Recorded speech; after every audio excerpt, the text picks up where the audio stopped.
What's going on, everyone? Welcome to a Football Friday edition of Back Your Play with Q. As always, I'm your host, Rich Quinones. Check us out on the YouTube channel, Rich Q on Q. You guys have been fantastic with the engagement, subs, the subscriptions, the banter, right, wrong, and different. We love you guys, and we appreciate you chiming in. I have a feeling you guys are going to chime in for the next 17 plus weeks.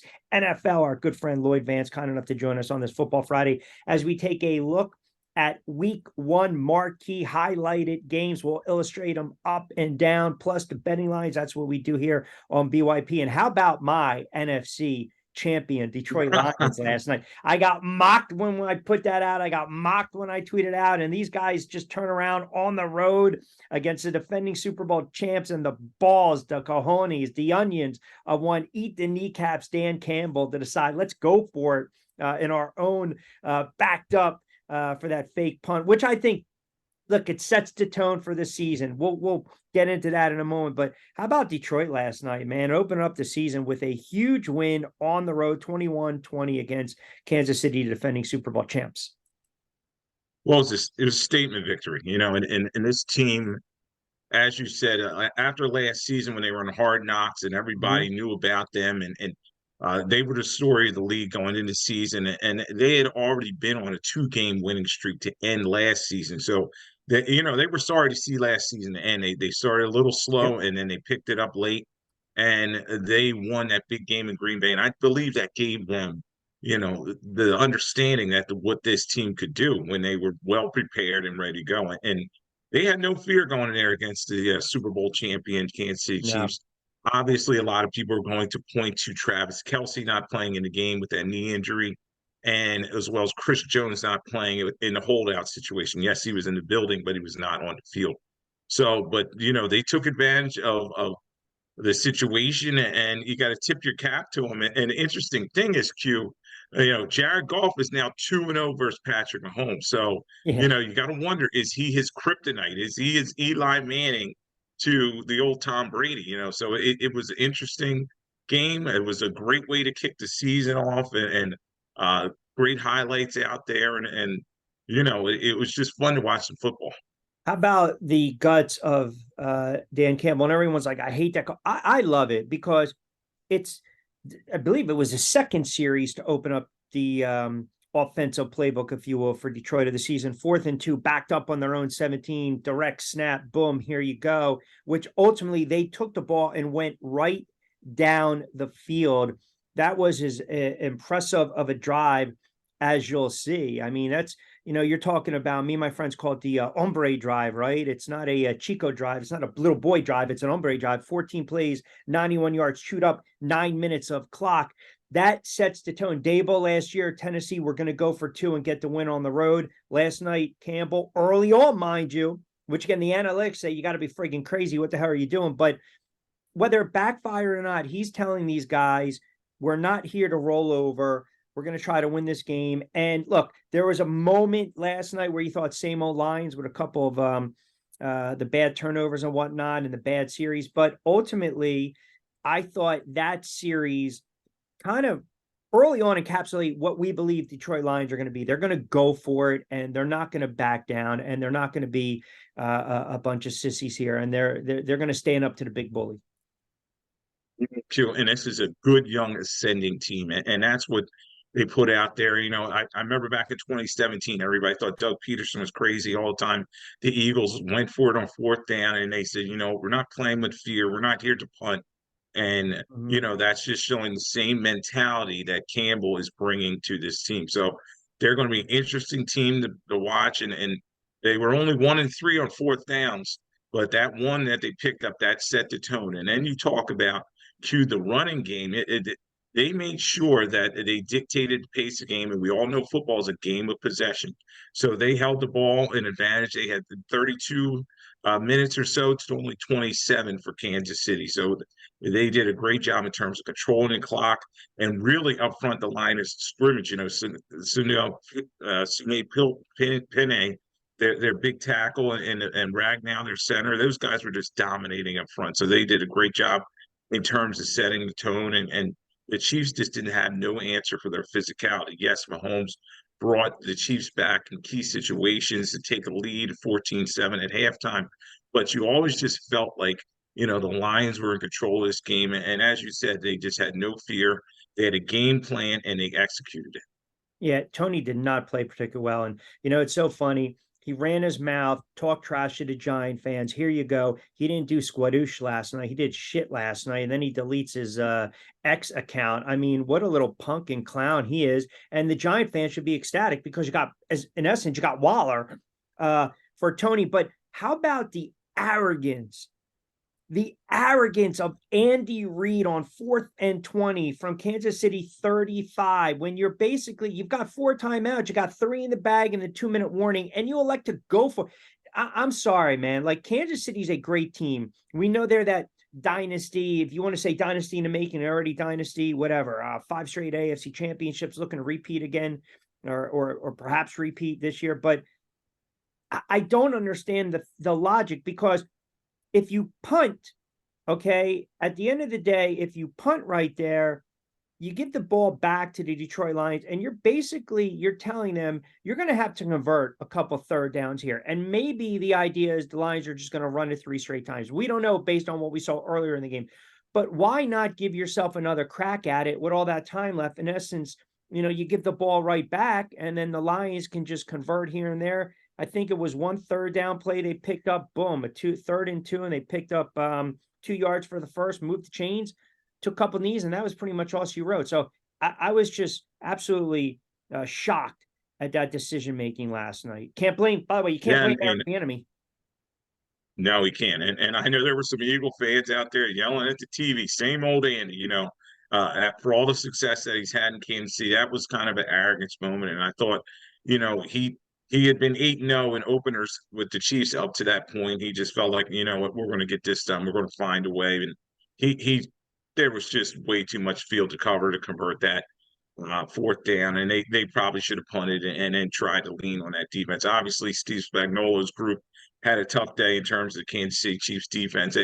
The play action was just killing them, and Goff was going down the field quite easily once he hit that play action, and he was hitting them on St. Brown, for 6 catches for 71 yards and 1 touchdown. So, it was a great game for the Lions, and the Chiefs have a lot to work on. Brett Veach is their general manager, and, maybe he should be on the phone with Chris Jones, his agent, trying to get that deal done. Right now they have Nick Bosa's deal to kind of work off of. Maybe it's find some way, some middle ground to get him on the field, because he is a huge key to that defense, and that defense kind of get pushed around. And then you talked about Kadarius Toney. I think I found my lackey. I'll wait and I'll see to all the games are played in week 1, but right now Kadarius Toney is looking like the leader in the clubhouse. He had 3 drops. Obviously, the one to hit off his hands, Brian Branch took to the house for the pick 6. And, he had 1 catch for 1 yard. Yeah. It was a very big game for Toney. And everybody's saying that Mahomes still believes in him. But Mahomes, you could tell he was a little upset with those receivers. And almost like, Aaron Rodgers with his group in Green Bay last year. And Good point. he was only completing about less than 25% of his throws to his wide receivers. So they got to do a better job in terms of getting the ball to those receivers and those guys in tune, making some plays for them. Yeah, that's a fair point. And you just wonder, obviously the absence of Kelsey, they might have a wide receiver issue already going forward. All right, Joe Burrow agrees to that record $275 million extension, highest paid NFL player in history, 219 guaranteed. So let's see, spend a little, flash a little. Here you go. Cincy laying 2 on the road against Cleveland. So you got the Battle of Ohio's total is 47.5. You know where I stand with Cleveland. I'm not a fan of Deshaun Watson. I think now Burrow gets the coin, he gets the bank, you got that offense. You're probably still wondering too, if you're a Zebra fan, if you're a Cincinnati fan, Higgins kind of waiting on that long-term deal as well. But I do just believe Cincinnati's the better team on the road. I'll trust them laying the 2 against Cleveland. And you're going to see a theme when I was talking about these games. There's 6 home underdogs, and that includes the Cleveland Browns. And the Bengals are giving the 2 points. And when I look at this matchup, I do think it's a complete mismatch. As long as they are able to block Myles Garrett and control Nick Chubb in terms of rushing the football, I think that the Bengals will be able to do just enough to beat Cleveland. That's an interesting number with 2 points or so. But I think they'll win it, and it's an opportunity for Burrow to kind of show off with his new contract, and Jamar Chase, look for him to have a big game. Denzel Ward's coming in this game. He's a little banged up, the cornerback for the Browns, so I'll go with the Bengals here. Yeah, and listen, I know everyone's going to say Watson, knock off the Russ. I'm just not seeing it. They're going to try to run the football first and foremost. As I mentioned, the total is 47.5. I see a 24-20 type of Cincinnati wing. So shade under the total right there. We're okay with that. You mentioned 5-6 road favorites. That's kind of where we're going with this on this Football Friday edition of BYP. Jacksonville's laying 5 on the road against the Colts. They're going to throw Anthony Richardson. I think these young quarterbacks, baptismal by fire, here you go. But I still believe Trevor Lawrence will have a big season. And one of the X factors, not only can they run the football, they've got weapons, they've got Ingram, but now you have Calvin Ridley, who wasn't in the NFL, right? He had the whole gambling thing. Here you go. You go to Jacksonville. Trevor Lawrence has a new toy. I like them in the spot. And here's another thing. If you're Jacksonville, you have the highest of high expectations this year to win your division, make a deep run in the playoffs. You cannot go on the road against a rookie quarterback and lose this game. Yeah, Q. This is another statement game, and there's 8 divisional games this week, so these games matter a lot. The teams need to get off to a good start, and last year every team that started 2-0 they made the playoffs. Yeah. So this is a big opportunity for the Colts to come in there, the Colts to kind of maybe they're better than we think, but I think Richardson is not ready for prime time, and I think the Jaguars, Peterson has them dialed in. He's looking very excited. Trevor Lawrence playing at a very high level. I talked to some guys at their training camp, and he's hitting all his throws, particularly to Ridley and Kirk coming out of the slot, and then you got ATN. So there's a lot of firepower with this Jacksonville Jaguars team, and I look for them to cover that 4.5 points. And that over, I think there may be a lot of points scored in this game because they are playing indoors, and most of these teams are young and fast. So if you like the over, uh, I mean, look, Colts probably going to have to score about 20 plus 24 to win this game. Now, they've got this bad streak of opening day losses, but you've got a new head coach in Steichen, and then you've got the young quarterback, the rookie, and Anthony Richardson. I mean, you get that buzz from that home crowd, but after a series or two, it wears off. I think Jacksonville should be able to throw the football down the field and open it up. So I like the Jags. I don't like that it's 5. I'm okay. If anything, I'd have to tease it. I can bookend it with another game. Here's a real good game on paper. 49ers and the Steelers. It continues the trend of those road favorites. Steelers at home. They are a 2.5-point dog. We'll call it with the hook 3 at home. I told you, I think the second year progression, Pickett, Pickens, Tomlin, home crowd. Here you go. The 49ers, man, they had a very interesting offseason. They did more yapping, right? Losing the NFC Championship, complaining about players getting knocked out, quarterbacks getting knocked out, field conditions, the whole thing. This is a nice week 1 to open up the season matchup because you've got the Steelers that everyone think is on the rise in the AFC and the AFC North. Here we go. And then you got the 49ers who've got that bitter taste in their mouth from getting waxed by the Philadelphia Eagles. They can't wait to get on the field come Sunday. It's going to be interesting because the Niners are riding that big winning streak coming out last regular season, and the thing is Brock Purdy healthy enough? That elbow is kind of. I heard he was throwing a lot of interceptions at training camp, so he's got to prove that he's healthy and ready to go. And we know that the Niners defense though is really going to get after Kenny Pickett, and Pickett's going to have to get the ball out of his hands and make plays to Pickens and Johnson and receiving core there. Najee Harris is also going to have to help him out. But the key thing for the Steelers I look at is their offensive line has really kind of struggled. They're kind of rebuilding it. They bring Salomalo over from the Eagles and some other guys in the draft. Uh, I think the Niners get this one done and they start establishing that dominance that I think they're going to have this season in winning the NFC West. How much of a factor do you think Bosa is going to be? Well, Q, I think he's going to be able to get out there and rush the passer. He's always been pretty healthy for the most part, unlike his brother, and I think he's going to be able to get out there and create some havoc. So maybe they play him for Limited uh, snaps. Yeah, limited snaps and obvious passing situations, and he gets after that Steelers offensive line that has struggled at certain points in the past. So, with this being 3 points, I think that the Niners can cover that, and they win by maybe 4 points or so. But I definitely look at the Niners to win this one. That's not saying though that the Steelers are not an upper coming squad. I still think they're going to be a team that's going to have to be answered to in terms of that AFC North. Yeah, I'm really interested to see what that combination of Pickett and Pickens do. You got a 6'4" talented wide receiver. You have a really good looking young quarterback that throws a pretty ball. I think they're going to open it up. I can see this game being a high scoring game. Tough spot for the 49ers to start the season on the road, but I'm going to take them laying the 2.5, which again, a little dicey proposition. Sometimes a look but don't touch. Here's again on paper, it's not the sexiest, but people are going to watch it for certain reasons. Green Bay against Chicago, because you've got two quarterbacks, right? You've got no more Aaron Rodgers, Mr. Rogers' neighborhood in Green Bay. Give the ball to Jordan Love. And then you got Fields. And there are a lot of pundits, I'm not one of them, who believe that Chicago is going to be vastly improved and contend not only for a winning record, but also have them in contention for the NFC North. I am not buying it. I know they gave them a couple more weapons. That defense is coming on a little bit. This is a game that, quite frankly, I'm not touching because I just don't know what I'm getting from either quarterback and either team, if that makes sense. I don't like games where I don't have a good feel for them.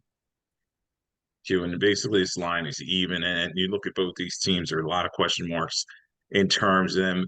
The Bears, I do think they will be a spoiler at the end of the season or so. They're going to finally find their stride a little bit. But when I look at them, Justin Fields, he can make some spectacular plays, but he also can turn the football over. And then you have the Packers defense with Sean Gary and these guys. They can get a lot of pressure on the quarterback. Let's not forget, this is the oldest rivalry in the National Football League, and lately the Packers have really dominated.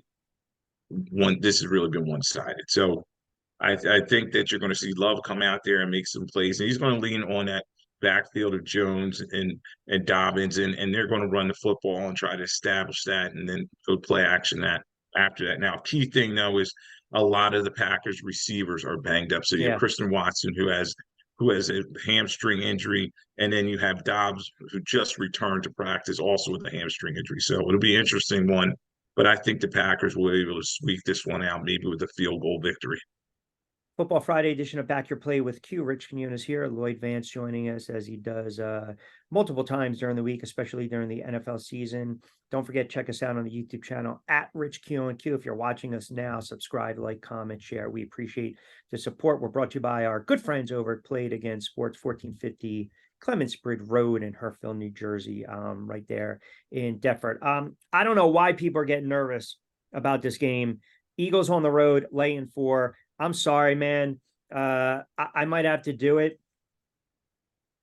This is my confidence level, right? We were inflated last year, deflated. My Duke is flated up. I think the Eagles are flat out going to put up 35 points against New England. I think the Eagles are absolutely going to friggin' wax the Patriots. I am not a Jones fan. I think this might be it for the hoodie. I can see this a 28-10, 35-13 type of game. I think the Philadelphia Eagles their offense is going to, left off from where they finished last year. I mean, that's how high I am on this offense. I'm not concerned either right now on the defense. I think the Eagles easily cover the number. And I'm not, and by the way, I know where someone's going to go with this, or people are going to go with this. This is no reverse mush factor. I think the Eagles I think the Eagles wax them and they get a win to open up the season. Well, Keen always say beware the home dog, and it's going to be interesting because the atmosphere is going to be electric there. They're retiring Tom Brady's He ain't suiting number. up. They do need him, but defensively, the Patriots can get after people, and I know They it's not can. a lot of big names on that defense, but they do a good job in terms of getting after the quarterback. Yeah. The Eagles typically in openers do well. Last year they kind of struggled with the Lions and they put them away late, and I think in this one it may be a little closer than what you're saying, but I do expect the Eagles to just come out there and show everybody, look, we lost in the Super Bowl, but we're still a dominant team. Jalen Hurts is going to be able to run the football and then have some design throws off of that. And then their backfield, these guys really haven't been doing much in the preseason, so I expect those guys to run the football a little, and then he's able to throw the football to Brown and the rest of the receivers that he has there. So the Eagles, we talked about them in terms of the depth on his team and That's in it. terms of the That's it. talent that they stockpile. That's it. And I just think the Patriots are exactly the opposite. They just do not have any playmakers in terms of the offensive side of football. Yes, Ramondre Stevenson's a pretty good young back, but other than that, the receivers are not the best. And you know, I do think that Belichick is on the hot seat there, and it's going to be an interesting story to watch all season. Listen, unless Brady's under center, they're not winning this football game. That's number one. I don't care about the hype surrounding it. That's great for number 12. Okay, fine. Have your moment, right? You're the GOAT. Fine.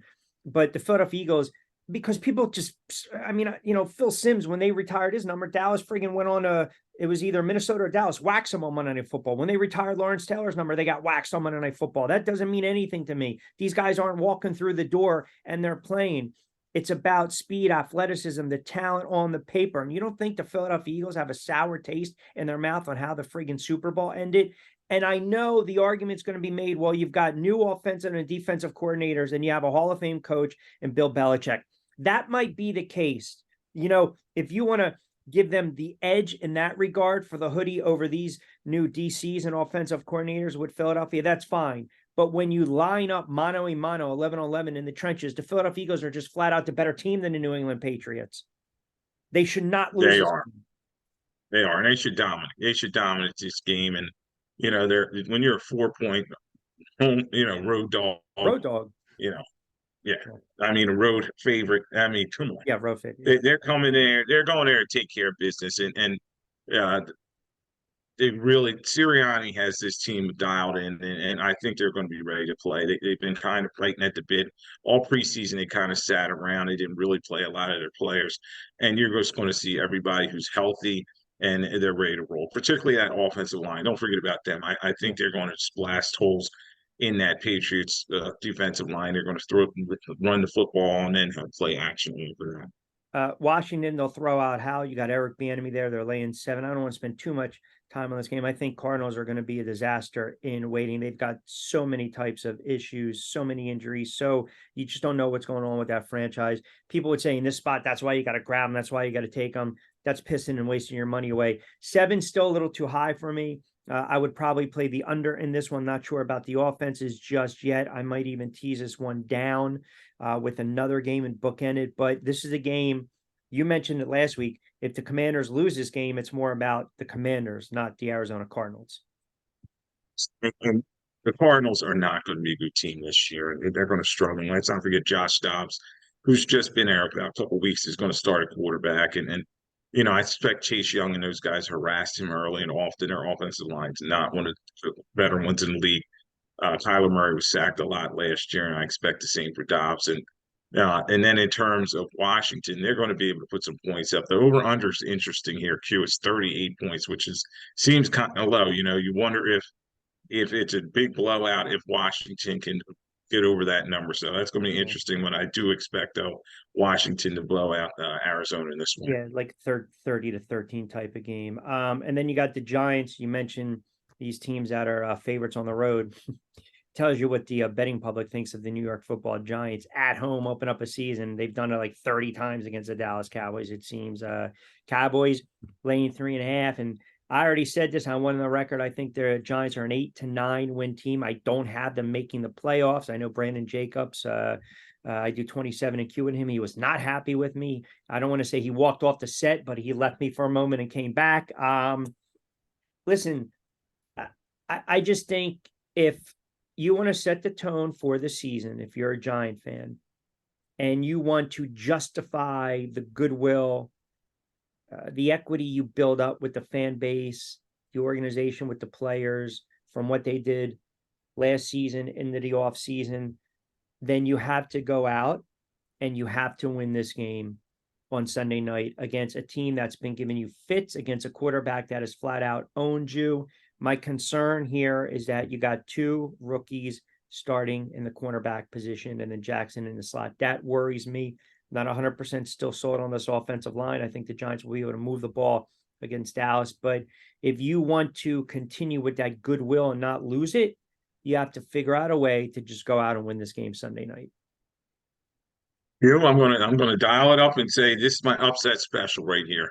Beware the home dog, and I know the Giants lost them twice last year, but I just think Thibodeau and those guys are going to get after the Cowboys' offensive line that is getting older, not as dominant as they used to be, and they're going to pressure Dak, and Dak makes mistakes. We saw that last year, 15 interceptions, and I think the Giants will force maybe a pick six or a fumble and take it to the house, something like that. A turnover is going to be huge in this game.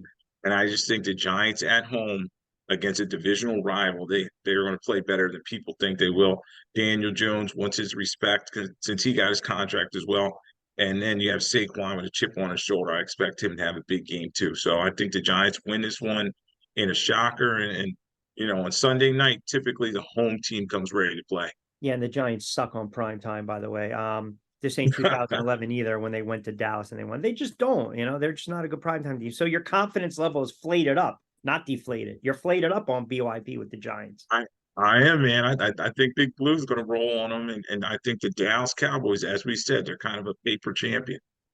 So Lloyd is back in the play on that one. All right, last game, Bills and the Jets. Here we go, right? It's just I got hammered for my Jet, I guess you can say, implosion and venom towards the Jets. Bills on the road, laying 2.5. I'm just so friggin' tired of this crap. Get the game over with already. Now, if Rodgers goes out and throws for 5 touchdown passes like Brett Favre did when he was with the Jets against Arizona, maybe we'll talk about something. But again, all the talking, the receipts, the F-bombs on Hard Knocks, the going in the cage, the cave, and pursuing each other. And here we go. And the best defense in the history of the NFL, it could be, which I don't even know what the hell some of these players are thinking. Can we talk 75, 76 Pittsburgh Steelers? You want to talk 2000 Ravens or the Bucks, or you want to talk about the 85 Bears, 86 Giants? But again, I digress.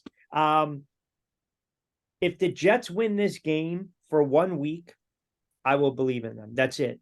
If they win this game, because there's so much talk and the bravado, and we know they have the offensive weapons. We know they have good defensive players, but I still go back to the bad taste in the mouth.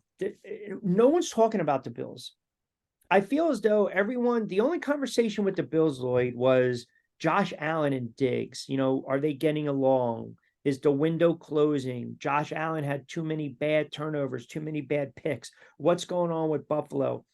As much as we build up the Jets, we've kind of downplayed the Buffalo Bills, and they can shut a lot of people up, and they can upset the apple cart and spoil Aaron Rodgers' Jet debut.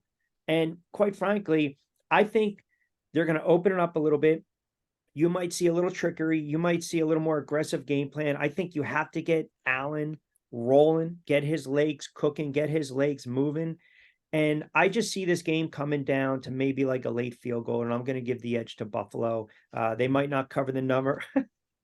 It's not the hate towards the Jets. I'm trying to be objective here, man. The hell are you laughing for?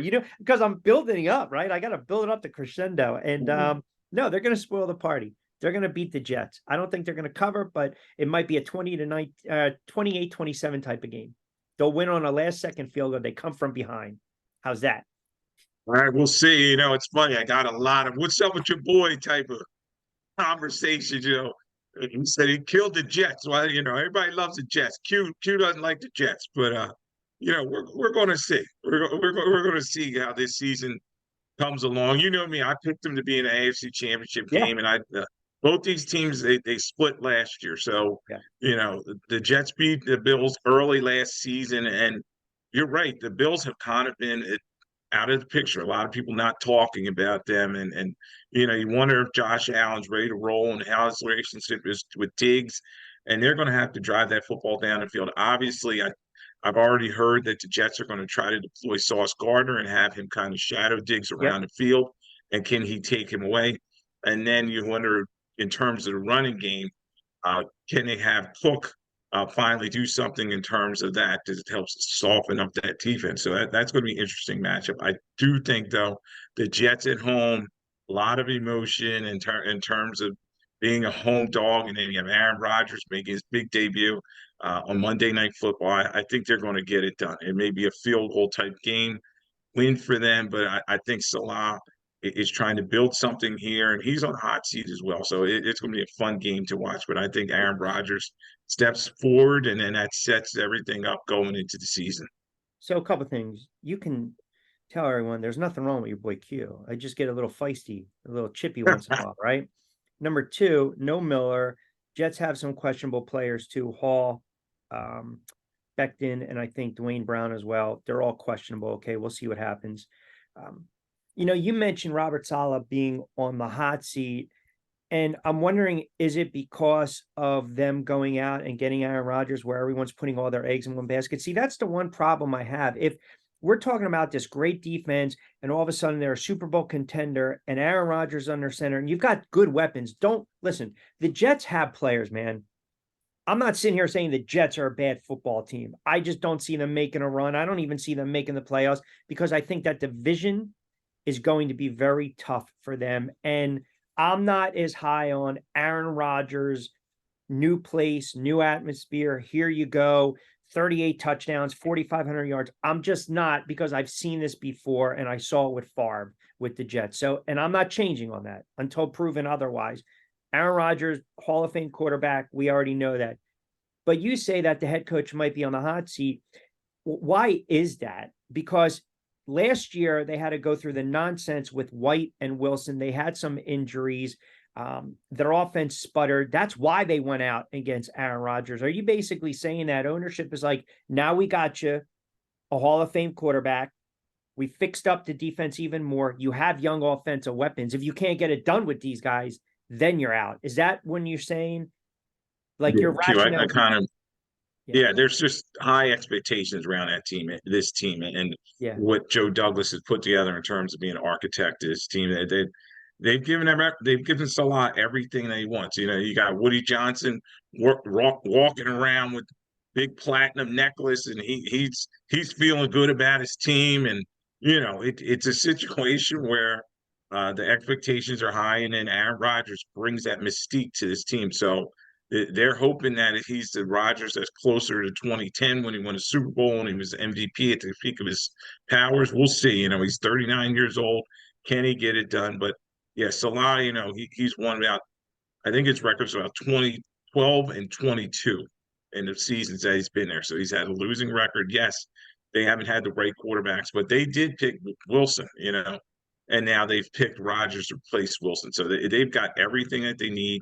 Uh, Much like the Eagles, on paper, they have a lot of depth in terms of talent offensively and defensively, and we'll see what they can do. Now, the key thing that you pointed out was that offensive line and Becton and Brown and all these older guys and beat up guys. Are they ready to protect Aaron Rodgers? Because we know if he starts getting hit, he's going to be giving everybody the stink eye. And, it doesn't matter if he has Cobb and Lazard out there, his Yeah. buddies from Green Yeah. Bay, and Garrett Wilson, who's primed to be one of the best young receivers out there. He's going to be upset if he can't stand in the pocket, read, and throw the football. Because when you get pressure on him, sometimes he throws interceptions, and then he also turns on his teammates. Yep. Agree. Taking shots at me. Let him come on. Let's go. Here we go. Fire away. All right. So there you have it. Our week one picks in the NFL. Tuesday, we'll do Vance's view. We believe that you'll also be on the air on Monday with Broad Street South. I mean, are we allowed to talk about that? Can we get it You out talk there? about it. We Cat's out of the Yeah, bag? Angel, who runs that Broad Street South network, contacted me and asked me to jump on with him and be their insider. Obviously, all the good stuff we've done over the years, I guess, rubbing off, and it's a great opportunity for me to kind of be heard down south too, as Yeah. well, in a lot of markets. So 1029. Yeah. That's yeah, awesome. bring the knowledge all over the place. But it's football time and it's a busy time, but it's so much fun. I enjoy it, man. Yeah. And he keeps me in check. Well grounded, right? Because I'm all over the place. You stoic. So, all right, My one brother. buddy says I analyze too much. You know what I mean? That's what you're But supposed to do. exactly, I mean, come on, exactly. man. That's why we back our play with this nonsense. I'm telling you, send them this way. Send them this way. We will take all newcomers. He is, of course, Lloyd Vance, kind enough to join us on this edition of a Football Friday edition, week 1 of BYP Pack Your Play from our good friends over at Play It Again Sports and Scoots Liquors. We will do it again Tuesday. We'll recap Vance's view. Don't forget, check out the channel, Rich Q on Q. Follow Lloyd on social media. Follow myself on social media as well. My friend, 1 game down, a lot more to go. Opening kickoff Sunday, and then we got Monday Night Football. We'll recap everything on Tuesday, as we typically do throughout the NFL season. Always appreciate you jumping on board, my friend. Sure. Thanks for having me.